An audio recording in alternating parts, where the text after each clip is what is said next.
Ralli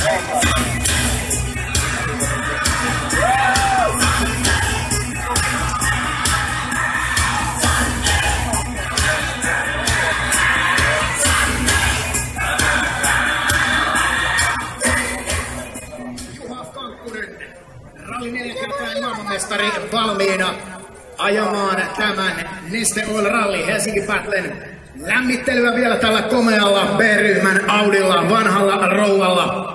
Ja katsotaan minkälaista kyytiä mestari Kankkunen antaa sitten tälle legendaariselle autolle tässä Helsingin tapahtumassa. Ja siitä lähtee hevosvoimat jylläämään.